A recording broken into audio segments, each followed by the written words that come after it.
मेरे प्यारे भाई सभी को नमस्कार। सभी को गुड इवनिंग मेरे भाई। मेरे प्यारे दोस्तों सभी को गुड इवनिंग, सभी को नमस्कार। एक बार आप सारे लोग तेजी से ज्वाइन करेंगे। एक बार फटाफट सभी लोग मेरे भाई ज्वाइन करेंगे। आज आपके लिए एकदम कुछ अलग होने वाला है। मेरे प्यारे भाई सभी लोग फटाफट तेजी से ज्वाइन करेंगे। मेरे नन्हे मुन्ने बच्चे सभी लोग ज्वाइन करेंगे जी।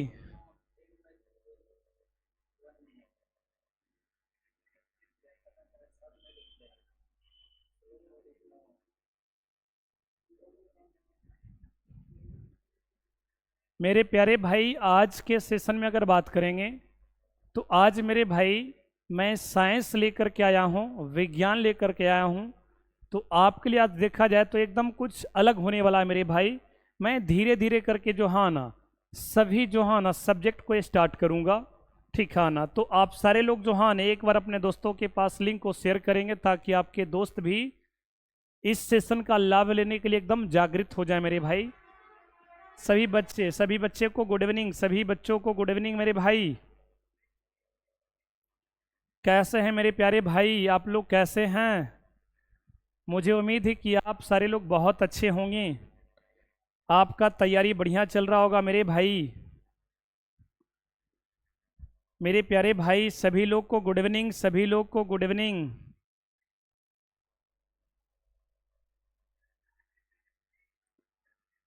तो मेरे प्यारे भाई आज जो हाँ ना हम विज्ञान में फिजिक्स भौतिकी लेकर के आए हैं, जिसमें प्रकाश का प्रवर्तन से और प्रकाश का वर्तन से हो सकता कुछ मिक्स क्वेश्चन हो।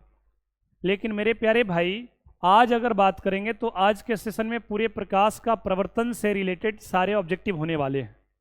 तो एकदम अपने आप को जो हाँ ना एनर्जेटिक बना के रखिए मेरे भाई।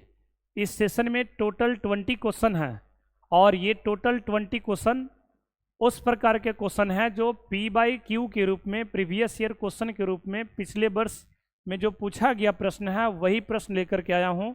तो आप सारे लोग एक बार जो हाँ ना एकदम सक्रिय हो जाएंगे और सभी लोग एक बार अपने मित्रों के पास जो है ना लिंक को शेयर करेंगे ताकि ज़्यादा से ज़्यादा संख्या में बच्चे जुड़ पाएंगे।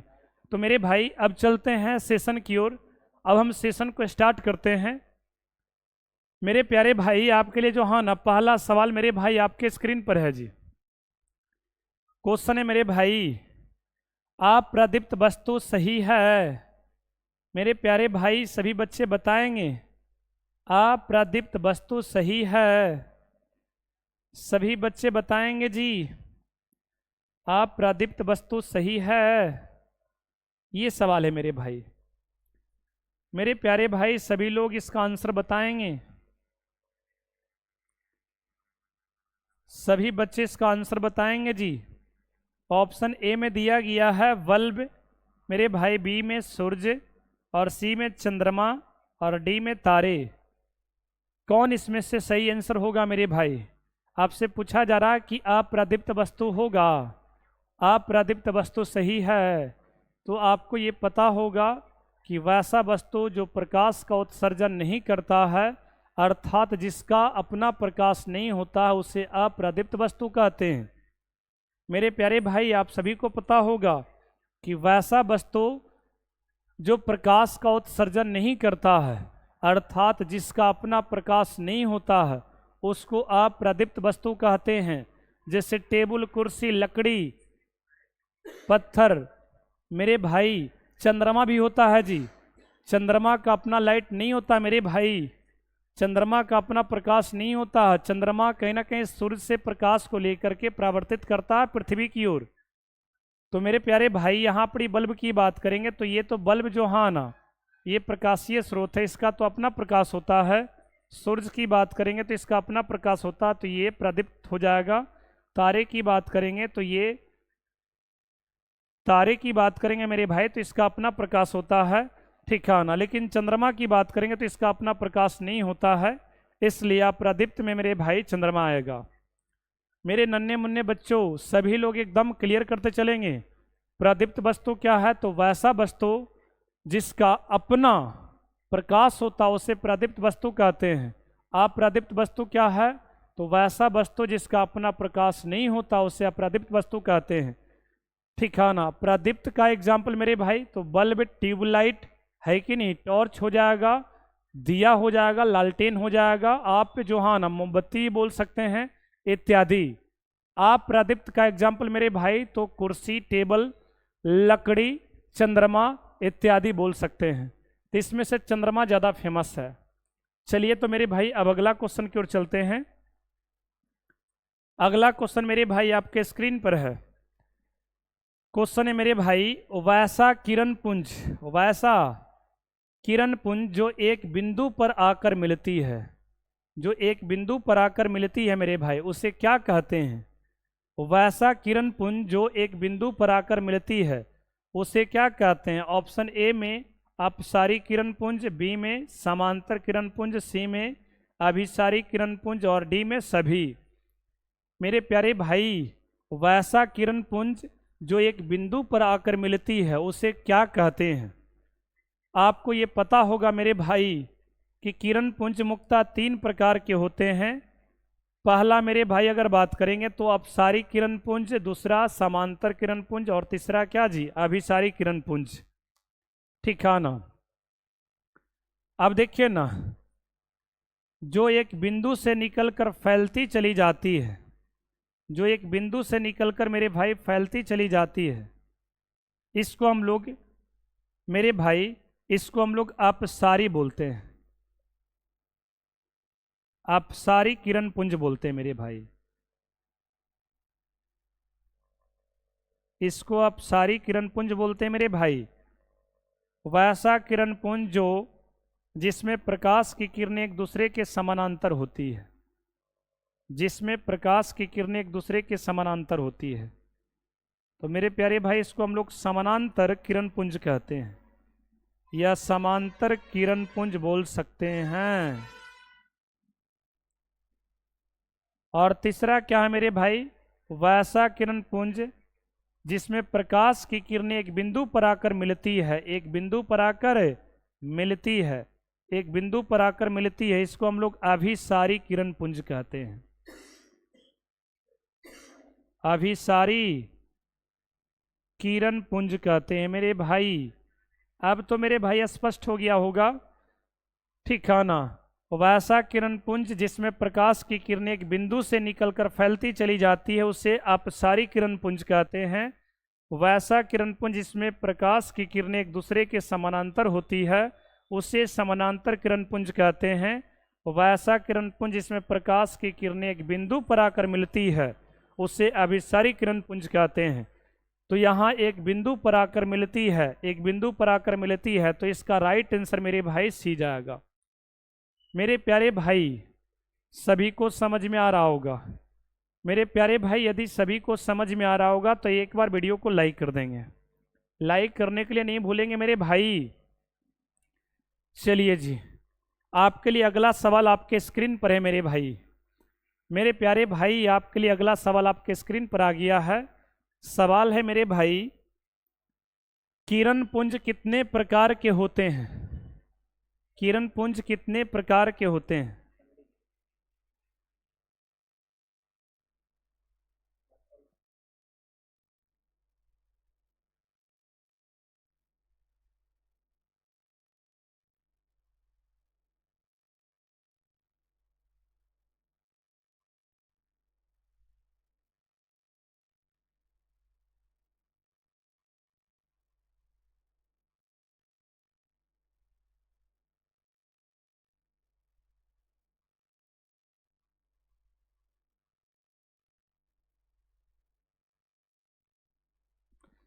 मेरे प्यारे भाई सभी लोग बताएंगे जी।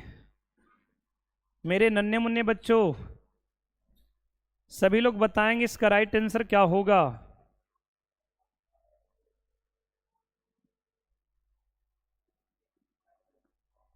तो अभी हमने बताया था कि किरण पुंज मेरे भाई मुख्यतः 3 प्रकार के होते हैं, इसलिए इसका राइट आंसर क्या जाएगा? सी जाएगा। इसमें कोई डॉट नहीं होना चाहिए। अब मेरे भाई देखिए आपको सवाल आ गया है आपके स्क्रीन पर। निम्नलिखित में पारभासी का उदाहरण है। मेरे प्यारे भाई, पारभासी पदार्थ का उदाहरण है। आपको ये पता होगा कि ऐसे अगर बात करेंगे तो एक पदार्थ पारदर्शी होता है, वैसा पदार्थ जिससे प्रकाश जो है ना आसानी से पार कर जाता है उसको हम लोग पारदर्शी पदार्थ कहते हैं। मेरे भाई, वैसा पदार्थ जिससे प्रकाश आसानी से पार नहीं करता है, आसानी से पार नहीं करता है, अर्थात आंशिक रूप से पार करता है। क्या जी? आंशिक रूप से पार करता है, उसको हम लोग पारभासी पदार्थ कहते हैं। क्या कहते हैं? पारभासी पदार्थ। और एक मेरे भाई अपारदर्शी पदार्थ होता है। एक होता है मेरे प्यारे भाई अपारदर्शी पदार्थ, एक होता है मेरे प्यारे भाई अपारदर्शी पदार्थ। वैसा पदार्थ जिसमें प्रकाश आसानी से पार कर जाता है उसे पारदर्शी पदार्थ कहते हैं, और वैसा पदार्थ जिसमें प्रकाश आसानी से पार नहीं करता है अर्थात आंशिक रूप से पार करता है उससे हम लोग पारभासी पदार्थ कहते हैं। और लास्ट में मेरे भाई अपारदर्शी पदार्थ, वैसा पदार्थ जिसमें प्रकाश बिल्कुल नहीं पार करता है उसको हम लोग अपारदर्शी पदार्थ कहते हैं। तो मेरे भाई पारदर्शी में बात करेंगे तो ये तीन गो होता है, हवा, पानी, कांच। ये तीनों फेमस है जी, इतना याद कर लेंगे तो आपका काम चल जाएगा। पारभासी पदार्थ की बात करेंगे मेरे भाई तो इसका अगर बात करेंगे तो घिसा हुआ कांच हो जाएगा। घिसा हुआ कांच है कि नहीं? घिसा हुआ कांच बोल ही देते हैं, घिसा हुआ कांच, ठिकाना तेल लगा कागज, और मेरे भाई रक्त हो जाएगा, दूध हो जाएगा, ठिकाना कुहासा की बात करेंगे, बादल की बात करेंगे तो ये सब क्या है? पारभासी पदार्थ है। ठिकाना अपारदर्शी पदार्थ है मेरे भाई, लकड़ी हो जाएगा, पत्थर हो जाएगा, अलकतरा हो जाएगा। ये सब पदार्थ जो है ना प्रकाश को एकदम बिल्कुल पार नहीं करने देता है। आपसे पूछा जा रहा था कि पारभासी, तो मेरे भाई हवा तो जो है ना ये पारदर्शी है, कांच भी पारदर्शी है, पानी की बात करेंगे तो पारदर्शी है, रक्त जिसको ब्लड कहते हैं, रक्त मेरे भाई पारभासी पदार्थ है। इसलिए इसका राइट आंसर क्या जाएगा? सी जाएगा। बहुत बढ़िया, बहुत सारे बच्चे आंसर लगा रहे थे जी। मेरे प्यारे भाई आपके लिए अगला क्वेश्चन आपके स्क्रीन पर है, क्वेश्चन नंबर 5। ये सारे बच्चे इस क्वेश्चन को बनाएंगे।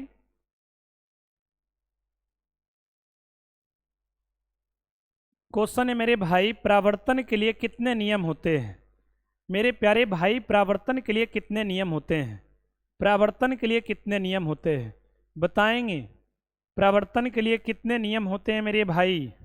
आप सारे लोग को पता होगा कि जब किसी प्रकाश किसी वस्तु से टकराकर वापस लौटने की प्रक्रिया को प्रकाश का परावर्तन कहते हैं। और प्रकाश का परावर्तन की बात करेंगे तो दो प्रकार के होते हैं। कितने प्रकार के होते हैं? दो प्रकार के, ठीक है ना? सॉरी, प्रकाश का परावर्तन के लिए मेरे भाई दो नियम होते हैं। कितने नियम होते हैं? दो नियम, ठीक है ना? पहला नियम क्या है मेरे भाई? पहला नियम क्या है जी? तो मेरे प्यारे भाई आपतित किरण और परावर्तित किरण और आपतन बिंदु पर डाला गया विलंब तीनों एक ही तल में होता है। दूसरा क्या है? आपतन कोण परावर्तन कोण के बराबर होता है। मेरे प्यारे भाई प्रकाश का परावर्तन क्या है? तो जब किसी प्रकाश को, ठिकाना जब कोई प्रकाश किसी वस्तु से टकराकर वापस लौटने की प्रक्रिया को प्रकाश का परावर्तन कहते हैं।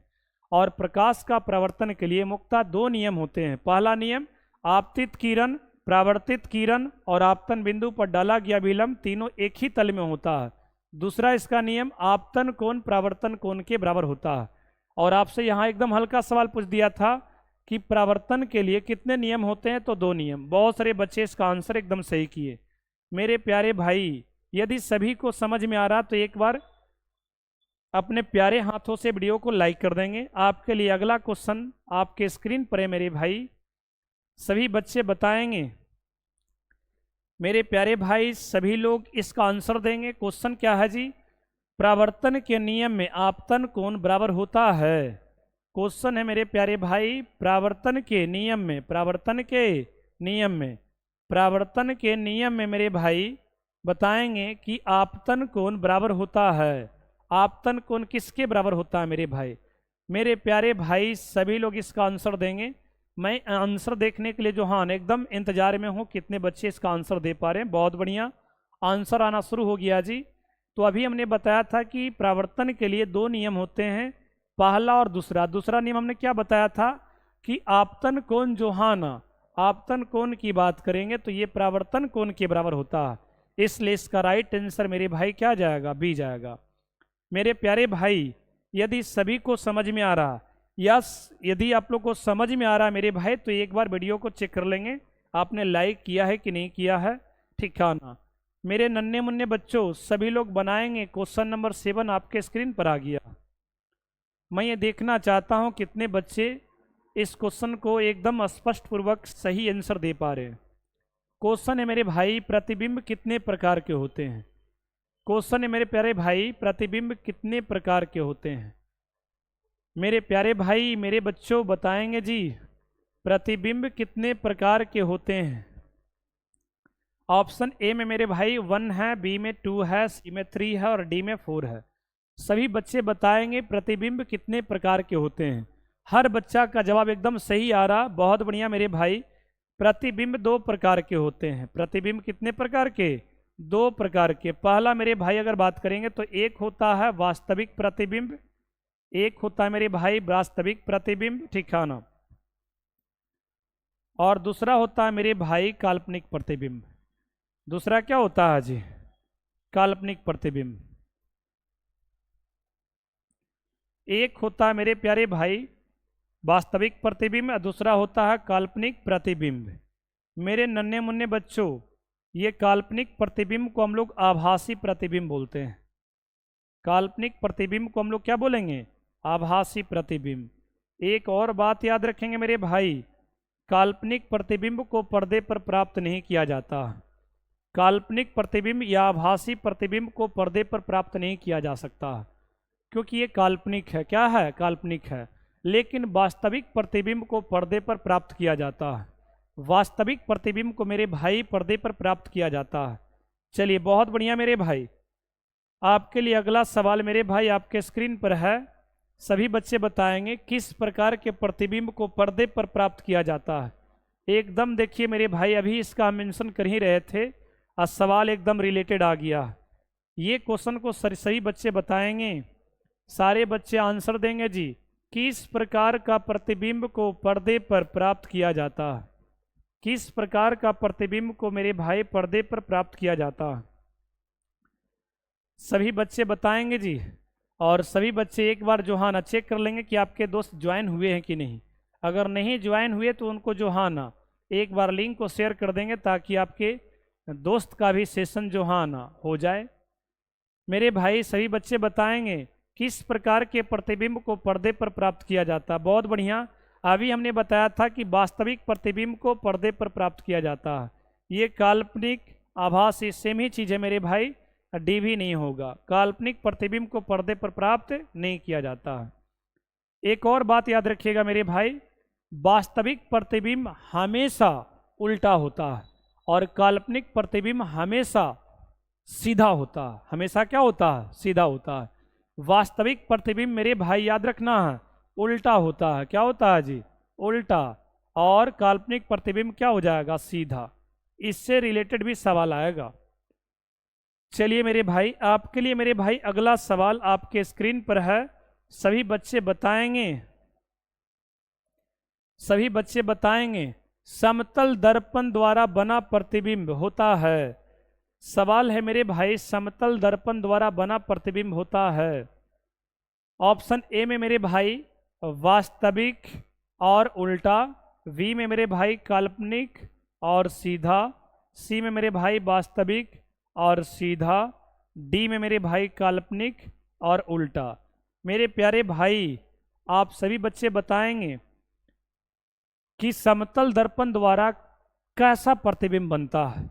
समतल दर्पण द्वारा प्रतिबिंब किस प्रकार का बनता है? ऑप्शन आपके सामने है। तो मेरे प्यारे भाई एकदम इसको याद कर लेंगे, एकदम फिक्स है।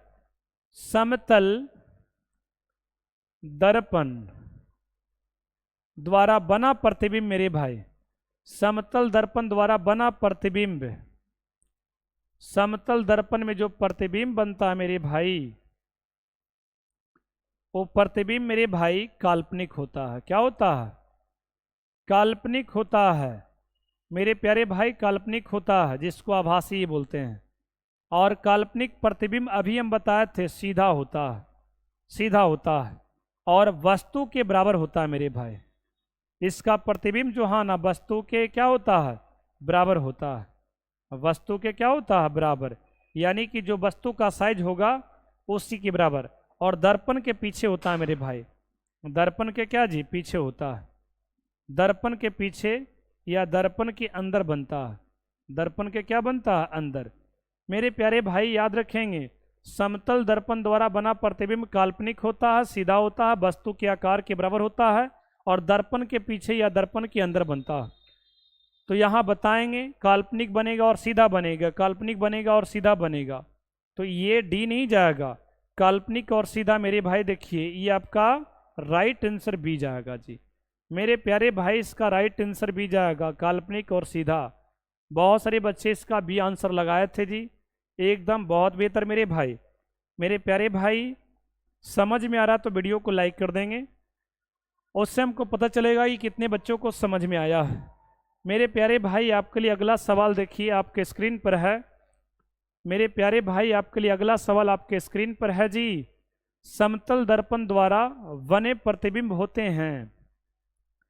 मेरे प्यारे भाई क्वेश्चन है, समतल दर्पण द्वारा बने प्रतिबिंब होते हैं। समतल दर्पण द्वारा बना प्रतिबिंब कैसा होता है मेरे भाई? समतल दर्पण द्वारा बना प्रतिबिंब कैसा होता है? दर्पण के सामने, और ये उल्टा नहीं है मेरे भाई, उल्टा है। क्या है जी? उल्टा।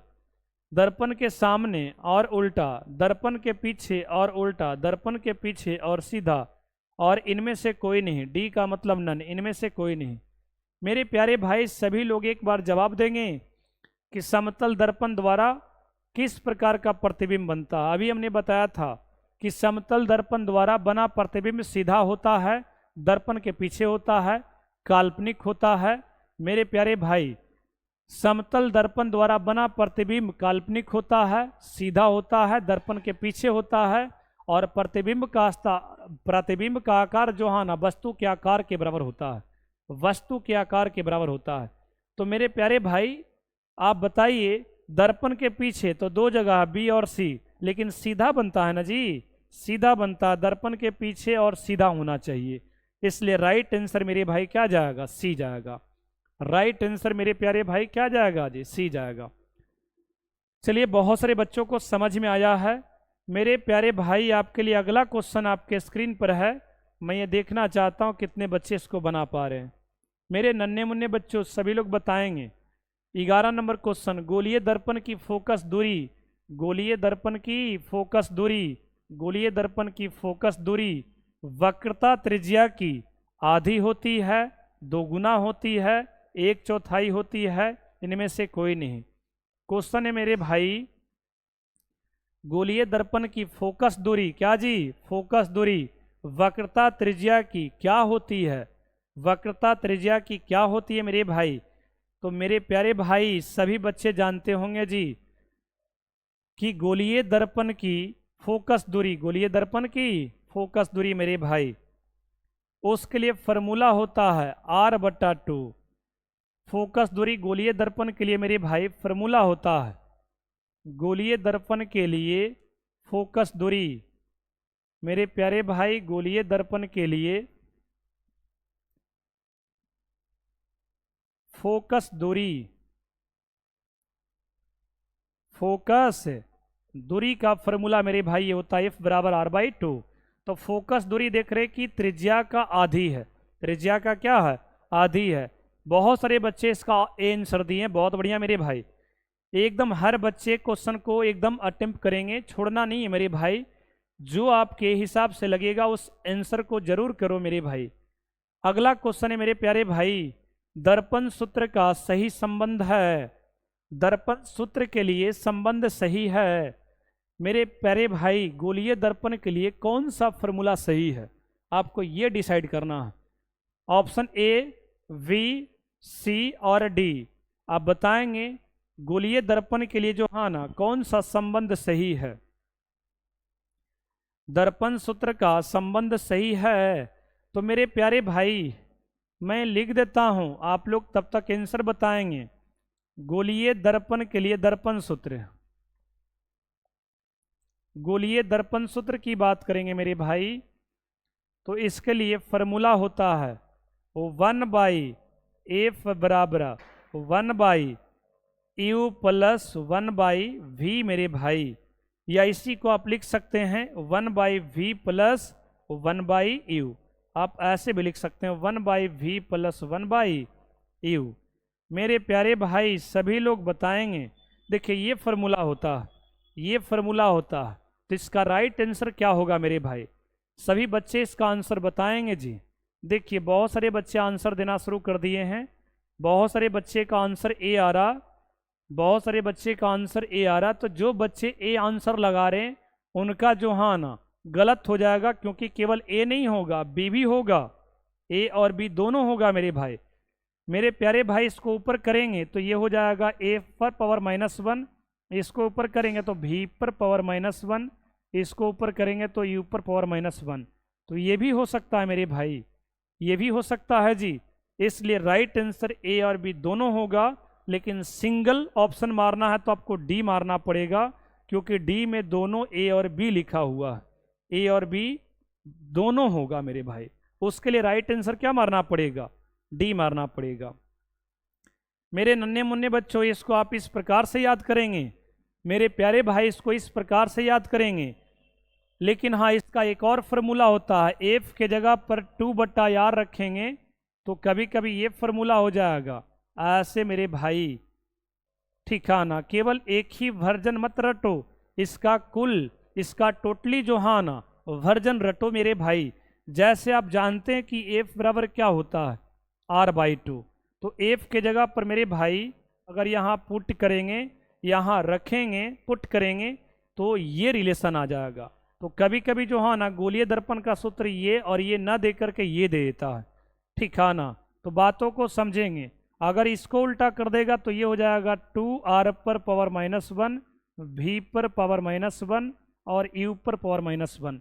तो मेरे प्यारे भाई दर्पण सूत्र के लिए देखिए मेन तो यही है, लेकिन इससे आप कैलकुलेट करके ये भी निकाल सकते हैं, ये भी निकाल सकते हैं त्रिज्या के टर्म में, ये भी निकाल सकते हैं त्रिज्या के टर्म में। तो आप इसको जो हाँ ना एकदम कैप्चर कर लेंगे, ध्यान में रखेंगे, बहुत इंपॉर्टेंट है। चलिए जी, एक बार सभी लोग कमेंट करेंगे कि ये चारों सेक्शन समझ में आया कि नहीं। मेरे प्यारे भाई ये चारों फॉर्मूला आपके लिए एकदम रामबाण की तरह काम करेगा। तो हम जानना चाहते हैं कि कितने बच्चों को समझ में आया, एक बार जरा यस कमेंट करके बताओ। हम ये देखना चाहते हैं कि ये फॉर्मूला कितने लोग को समझ में आया। मेरे नन्हे मुन्ने बच्चों सभी लोग एक बार यस कमेंट करेंगे यदि समझ में आया तो।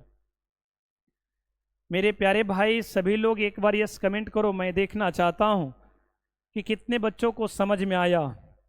मेन दर्पण सूत्र का ये फॉर्मूला होता, लेकिन इसको ऊपर कर देंगे तो इन्वर्स में आ जाएगा। रेडियस के टर्म में लिखेंगे, एफ के जगह पर r/2 रखेंगे तो 2 उल्टा होके ऊपर चला जाएगा और ये बन जाएगा, और इसको उल्टा करेंगे तो ये बन जाएगा। चलिए जी, बहुत सारे बच्चे जो हाँ ना यस कमेंट किए हैं, बहुत बढ़िया मेरे भाई, बहुत बढ़िया। सभी लोग कमेंट करेंगे यदि समझ में आया तो।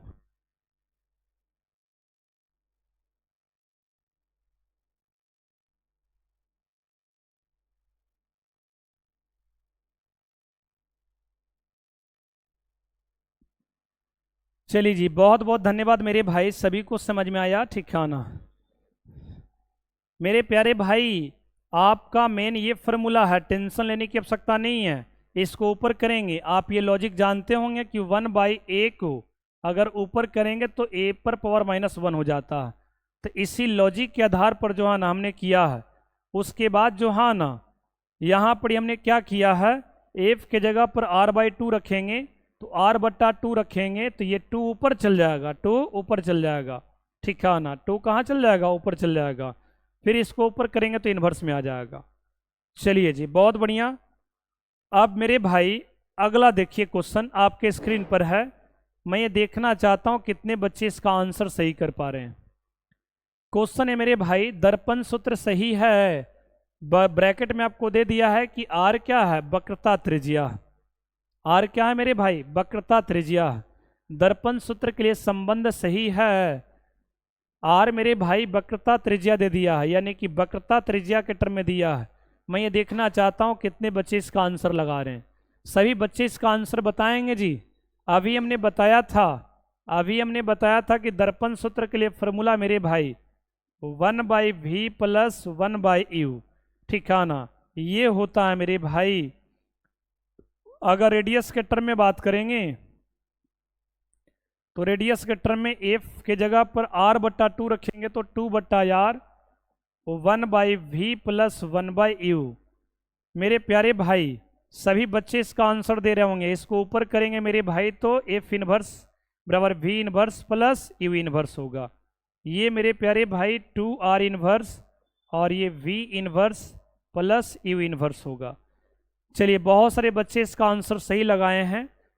मेरे प्यारे भाई ये चारों जो है ना फॉर्मूला को एकदम जो है ना याद कर लीजिएगा, क्योंकि ये मेरे भाई क्वेश्चन हर साल लगभग मिला जुला करके देते रहता है, ठीक है ना। इसलिए चारों अगर याद कर लेते हैं तो आपको क्वेश्चन हर साल एगो पकड़ाने वाला है, एकदम गारंटी रहता है मेरे भाई, देगा तो देगा।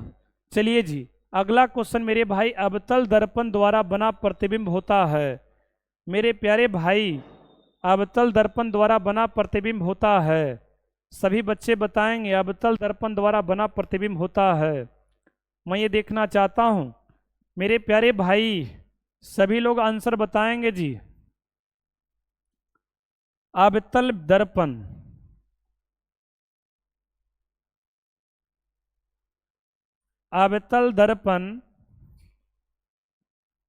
द्वारा बना प्रतिबिंब मेरे भाई, अवतल दर्पण द्वारा बना प्रतिबिंब। तो मेरे प्यारे भाई अवतल दर्पण द्वारा बना प्रतिबिंब देखिए उल्टा भी होता है, सीधा भी होता है, ठीक है ना, बहुत छोटा होता है, ठीक है ना। बहुत छोटा नहीं लिखते हैं, उसको हम छोटा लिख देते हैं। छोटा भी होता है, बड़ा भी होता है, बराबर भी होता है,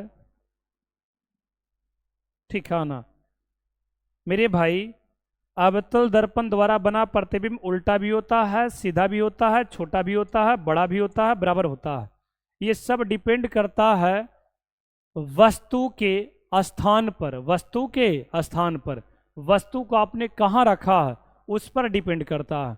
लेकिन मेरे भाई याद रखेंगे अवतल दर्पण द्वारा उल्टा भी प्रतिबिंब बनाता है, सीधा भी प्रतिबिंब बनाता है, छोटा बनाता है, बड़ा बनाता है, बराबर बनाता है, वास्तविक बनाता है, वास्तविक भी बनाता है मेरे भाई, काल्पनिक भी बनाता है मेरे भाई, ठीक है ना।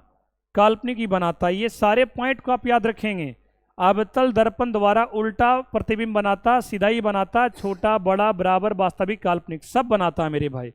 अवतल दर्पण में कोई शक नहीं है, काल्पनिक भी बनाएगा वास्तविक भी बनाएगा। राइट आंसर क्या जाएगा, सी जाएगा। मेरे प्यारे भाई आप लोग याद रखेंगे अवतल दर्पण द्वारा हर प्रकार का प्रतिबिंब बनता है, हर प्रकार का प्रतिबिंब बनता है, सीधा बनता है, उल्टा बनता है, ठीक है ना। लेकिन हाँ, ये लॉजिक हमेशा याद रखिएगा, जब सीधा बनेगा तो काल्पनिक बनेगा, उल्टा बनेगा तो वास्तविक बनता है, ठीक है ना। इसमें हर प्रकार का बनता है, डिपेंड करता है कि वस्तु का स्थान कहाँ है, वस्तु के पोजीशन पर, वस्तु के स्थिति पर डिपेंड करता है।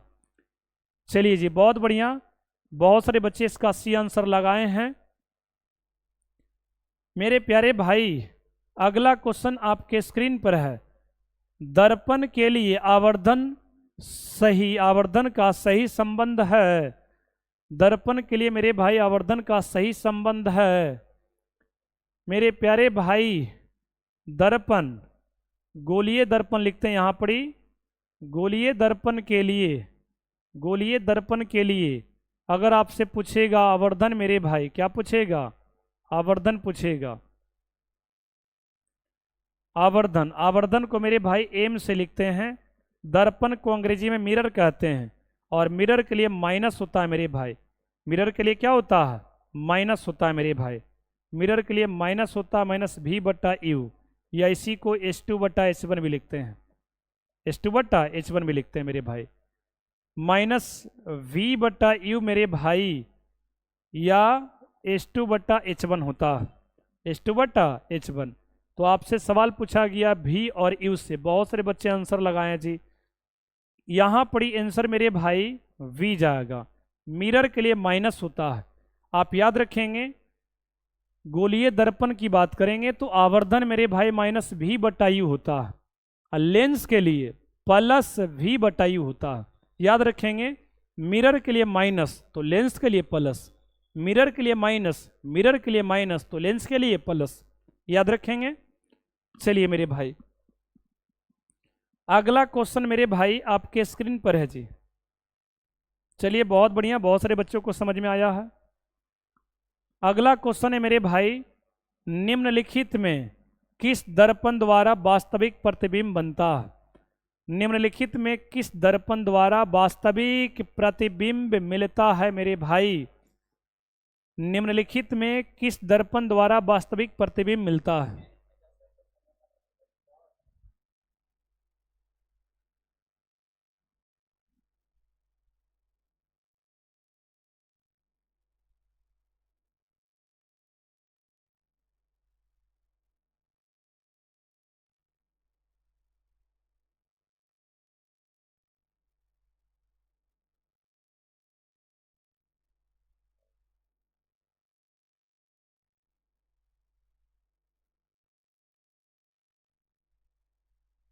चलिए मेरे भाई बताएंगे, वास्तविक प्रतिबिंब किस दर्पण द्वारा मिलता है मेरे भाई?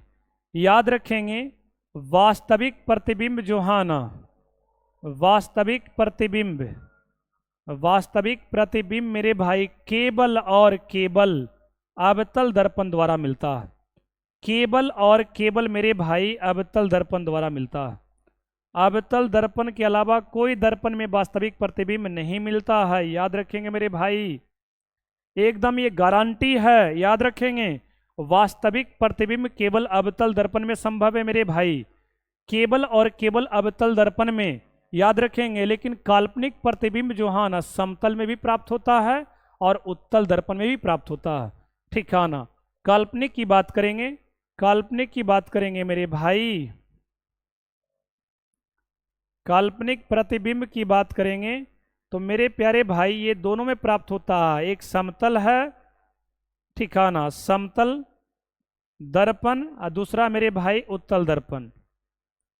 समतल और उत्तल में अगर बात करेंगे तो काल्पनिक प्रतिबिंब मिलता है, और वास्तविक प्रतिबिंब केवल और केवल अवतल दर्पण में मिलता है। इसलिए राइट आंसर मेरे भाई क्या जाएगा जी? राइट आंसर क्या जाएगा मेरे भाई? वी जाएगा। बहुत सारे बच्चे का आंसर भी आया था, बहुत बढ़िया मेरे भाई। एकदम ये क्लियर याद रखेंगे कि अवतल दर्पण में वास्तविक मिलता है, और काल्पनिक की बात करेंगे तो समतल में काल्पनिक मिलता है, उत्तल में भी काल्पनिक मिलता है। मेरे प्यारे भाई अगला क्वेश्चन आपके स्क्रीन पर है जी। क्वेश्चन है मेरे भाई, वस्तु से छोटा और सीधा प्रतिबिंब बनता है। मेरे प्यारे भाई, वस्तु से छोटा और सीधा, देखिए मेरे भाई, सीधा इंडिकेट कर रहा कि काल्पनिक बन रहा, क्योंकि सीधा प्रतिबिंब केवल और केवल काल्पनिक होता है। सीधा प्रतिबिंब जो बनेगा वो हमेशा काल्पनिक होगा, हमेशा क्या होगा? काल्पनिक होगा। और छोटा मेरे भाई, तो छोटा अगर बात करेंगे तो काल्पनिक प्रतिबिंब जो है ना, केवल दो दर्पण में बनता है, एक समतल और एक उत्तल, एक समतल और एक उत्तल। हालांकि काल्पनिक जो है ना अवतल ही बनता है, लेकिन अवतल में मेरे भाई बड़ा होता है। हम तीनों पॉइंट को लिख देते हैं मेरे भाई, हम सारे पॉइंट को लिख देते हैं, टेंशन लेने की आवश्यकता नहीं। अभी हमने बताया था काल्पनिक प्रतिबिंब जो है ना तीनों दर्पण में मिलता है, लेकिन वास्तविक प्रतिबिंब मेरे भाई केवल और केवल थोड़ा सा इस क्वेश्चन को भी देख लेते हैं। हाँ, यहाँ पड़ी मेरे भाई, यहाँ पड़ी एक चीज और डालना पड़ेगा आप सारे लोग मेरे भाई, यहाँ पड़ी एक और चीज डालना पड़ेगा कि काल्पनिक जो बनता है मेरे प्यारे भाई, जो काल्पनिक प्रतिबिंब बनता है वो अवतल में भी बनता है मेरे भाई, अवतल में भी बनता है। यहाँ पड़ी वापस देखिए 16 नंबर क्वेश्चन में एक छूट रहा था ठिकाना, काल्पनिक प्रतिबिंब समतल में ही बनता है, उत्तल में ही बनता है, अवतल में ही बनता है। और वास्तविक प्रतिबिंब मेरे भाई केवल और केवल किसमें बनता है? अवतल दर्पण में। याद रखेंगे, एकदम निश्चित है मेरे भाई। आ जाते हैं अगला सवाल पर। अगला सवाल मेरे भाई आपके स्क्रीन पर था।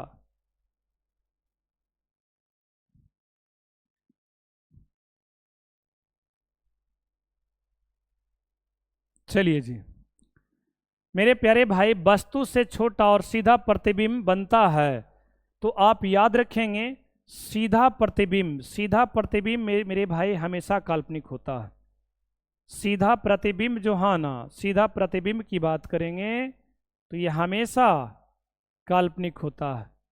क्या होता है? काल्पनिक होता है। ठीक है ना, सीधा प्रतिबिंब हमेशा क्या होता है? काल्पनिक होता है। तो समझ में आ गया कि ये काल्पनिक प्रतिबिंब की चर्चा कर रहा।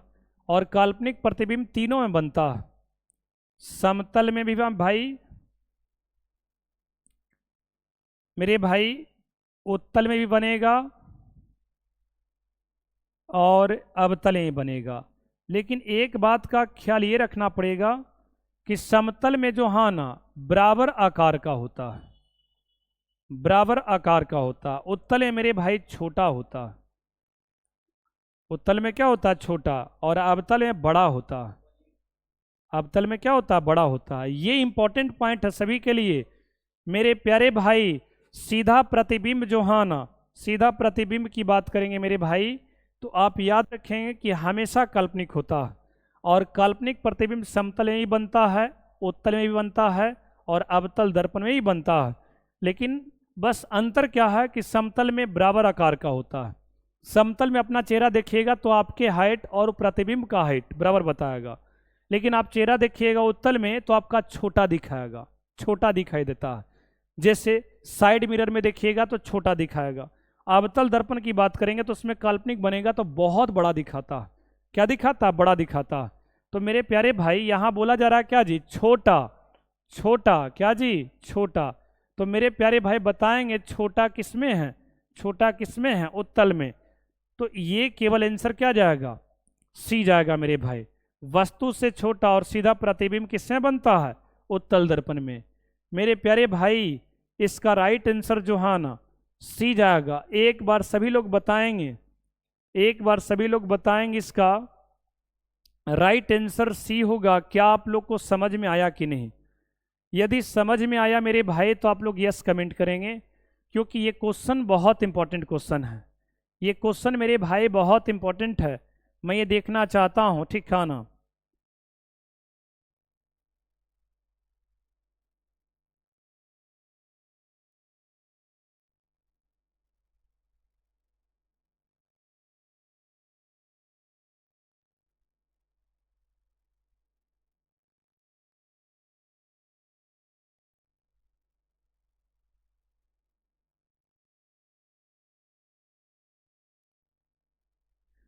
मेरे प्यारे भाई बहुत बढ़िया जी, इसको याद कर लेंगे कि काल्पनिक प्रतिबिंब तो तीनों में बनता है, लेकिन समतल में बराबर आकार का होता है, उत्तल में छोटा आकार का होता है, अवतल में बड़ा आकार का होता है।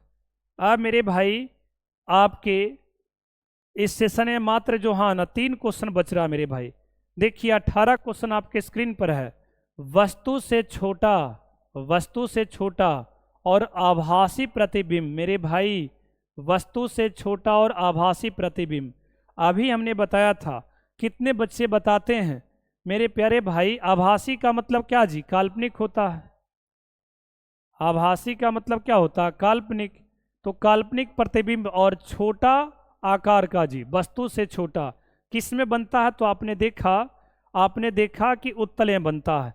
अभी हमने बताया था, अभी हमने बताया था कि काल्पनिक प्रतिबिंब और छोटा, काल्पनिक प्रतिबिंब और छोटा किस में होता है? उत्तल में होता है। इसलिए इसका राइट आंसर मेरे भाई क्या जाएगा? मेरे प्यारे भाई इसका राइट आंसर क्या जाएगा जी? इसका राइट आंसर मेरे भाई उत्तल दर्पण में जाएगा। राइट आंसर क्या जाएगा? उत्तल दर्पण में, यानी राइट आंसर मेरे प्यारे भाई सी जाएगा। मेरे नन्हे मुन्ने बच्चों, यदि सभी को समझ में आ रहा तो एक बार वीडियो को लाइक कर देंगे। लाइक में कमी नहीं होना चाहिए, लाइक करेंगे तो हमें एनर्जी मिलेगा, जिससे हम जो है ना आपके प्रति एकदम पूरा सक्रिय रहेंगे, ठीक है ना।